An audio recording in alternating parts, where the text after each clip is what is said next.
और बिहार के अलग अलग जिलों में हम लोगों ने नव संकल्प सभा का हम लोगों ने आयोजन किया, जिसका मकसद बिहार फर्स्ट, बिहारी फर्स्ट की सोच को जनता तक लेकर जाने के उद्देश्य के साथ इन सभाओं को आयोजित किया जा रहा है। आज उसी कड़ी में अगला कार्यक्रम हम लोग का मुजफ्फरपुर में है और उम्मीद ही नहीं, पूरा विश्वास है कि जिस तरीके से बाकी तमाम सभाओं में एक जन सैलाब देखने को मिला है,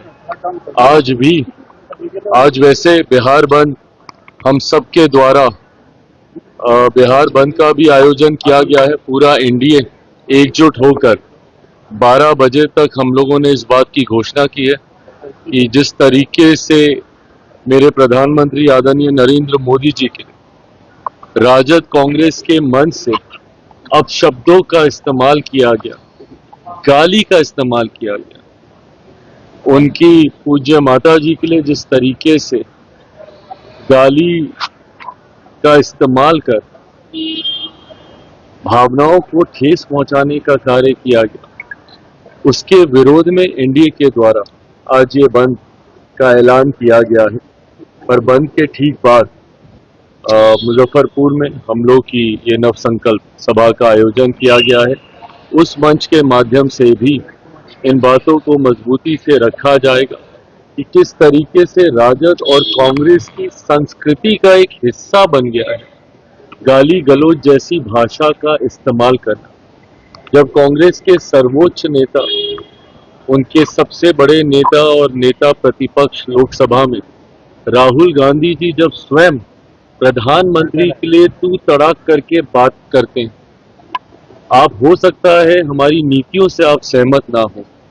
पर इसका मतलब कतई ये नहीं है कि आप तू तड़ाक जैसी भाषा का आप इस्तेमाल करें। प्रधानमंत्री जी आपसे उम्र में भी काफी बड़े हैं, पर उसके बावजूद अगर कांग्रेस के वरिष्ठ नेता ही उनके बारे में इस तरीके की भाषा का इस्तेमाल करेंगे तो स्वाभाविक है कि उनके कार्यकर्ता गाली गलौज जैसी भाषा का इस्तेमाल करेंगे। और ये पहली बार नहीं है, इससे पूर्व लोकसभा के दौरान भी जिस तरीके से बिहार में नेता प्रतिपक्ष और राजद के नेता तेजस्वी यादव जी के सामने मेरे परिवार को, मेरी मां को, मेरी बहन को जिस तरीके से गाली दी गई, उस वक्त भी ये लोग खामोश रहे। आज भी अफसोस इस बात का होता है कि कम से कम एक शब्द आप इसकी निंदा करने के लिए तो कह सकते हैं, भले आपकी मंशा ना रही हो, पर अगर किसी भी व्यक्ति ने ऐसी भाषा का इस्तेमाल किया, कम से कम इतना तो आप आकर कह सकते हैं कि ये गलत है और ऐसा नहीं बोला जाना चाहिए। पर ऐसे में मौन रह जाना, उस वक्त भी मौन धारण कर लिया गया था जब मेरे परिवार को गालियां दी गई थी, और आज भी जिस तरीके से एकदम मौन इन लोगों ने धारण कर लिया, ये मौन एक सहमति भी है ताकि भविष्य में भी अगर जरूरत पड़ेगी तो पुनः हमारे वरिष्ठ सम्मानित नेताओं के परिवार, माताओं, बहनों को लेकर ये लोग अपशब्दों का इस्तेमाल करेंगे।